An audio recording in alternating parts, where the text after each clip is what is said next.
Tööpäevale õnnelikud töölised välja. Nii, esimesena valime 5 õnnelikku Rakvere linnavalitsusse. Nii, valime. Seal on lahe. Äkki tahad kunagi sinna tööle minna, siis sa tead, mis see töö juba endast kujutab. See on see, kas ma ütlen kohe või? Jah. See on selline inimene, kelle nimi on Artur Hussar.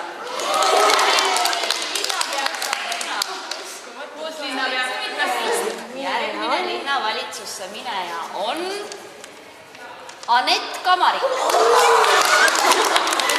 See idee tuli tegelikult juba eelmisel aastal, sest me teeme 2 aastat järjest seda.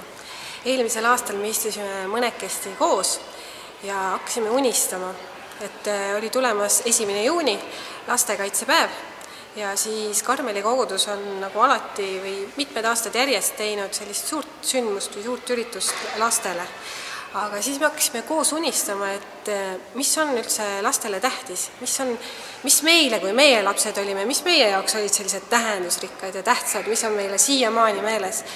Ja siis lapsekingades nädal hakkas päeva kaupa aga tulema. Unistuste tööpäeva ametid, esimesed tulid selliste tutvuste kaudu, et jagasime seda mõtet, ideed, mis nemad arvavad, ja kui me rääkisime seda unistust, mis meil oli, või seda mõtet, igatsust, siis need tööandjad või ettevõtjad sattusid ka sellest vaimustusse, et nad hakkasid ise oma lugusid rääkima, et ma mäletan, kuidas ma emaga käisin kaasas, kus ta oli raamatupidaja, mitte midagi teha ei olnud, aga nii põnev. Ja sellest said ka nad sellise nakatuse või see oli väga lihtne, sest hästi paljud ettevõtjad on hästi avatud ja tahavad tegelikult pakkuda sellist mõnusat, turvalist võimalust lastele pakkuda töökogemust. Midagi seal arvestama väga ei pea, sest et kõik on lastele tasuta, saavad ka väikese söögi seal koos nende ettevõtjatega ühise laua taga süüa. Sinna tagasi sõit on meil organiseeritud 2 suurt täiskasvanut on nendega igal pool kaasas, kes vaatavad, et kõik oleks ohutu ja lihtsalt, et me tahame, et oleks lapsevanema nõusolek, telefoninumber, et kui midagi on, et me saame alati helistada, et selline kontakt nendega tahaks, et oleks olemas. Seda infot saab nendest voldikutest ja samamoodi on ka plakatid üleval linnas, koolides. Ja kes ei saa kuidagi, plakatit ei ole näinud ja voldikut ka kuidagi kätte ei saa, siis www.karmel.ee on lapsekingades üleval. Sealt saab vaadata ka kogu nädala kava. 1. juunil on Keskväljakul perepäev, kus saavad tulla kõik, kus on põnevad tegevused, tuleb Tarva meeskond, teeb mängu, saab mängida Tarva meeskonna korvpalluritega, tuleb liiklusmäng, kus Maanteeamet teeb sellist põnevaid teste, katsetusi meie endi peal, ja on raamatukogumäng ja samas tuleb ka romuralli, tuleb järgmisel nädalal lapsekingadest, aga üks romuralli auto tuleb Keskväljakule ja me kõik koos saame seda värvima hakata ja pluss veel, seal on veel palju põnevat. Ja 2. juunil on veel vanaema kohvik, mis eelmine aasta kogus suurt populaarsust, me mõtlesime, et me ei saa seda ära jätta, et sellepärast on 2. juunil pärast tänuteenistust, mis on Karmeli koguduses kell 11 ja seal õuealal siis on vanaema kohvik ja kõik on sinna oodatud ja seal on Käsna-Valle batuut, nii et kõik lapsed saate hüppama tulla.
Nojah, vaat täpselt nii kaua, kui ma ennast mäletan, nii kaua ma tean, et ma olen kogu aeg pidevalt esinenud.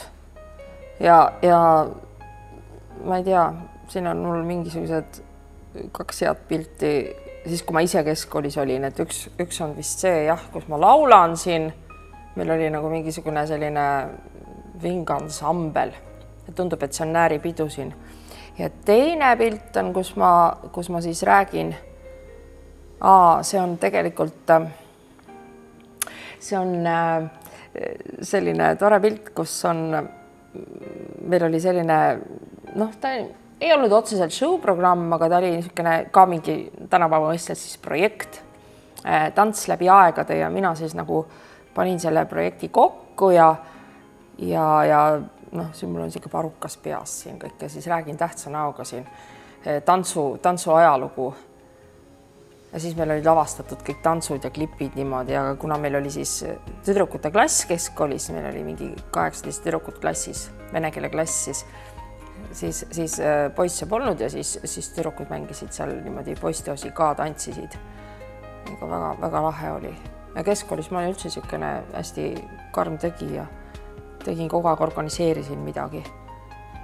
Nii et kui nüüd kiitmiseks läks, muidugi kõiki pilte ju ei jõuagi siia tuua, aga mingi ühine joon on, isegi 2 ühist joont või läbivat joont on see, et kas ma olen siis klaveri taga või ma olen kuskil mingisugune niisugune, räägin midagi tähtsa näoga või lavastan, olen niisugune karm lavastaja, istun kuskil või sean mingisugust teatri mingit värki kokku.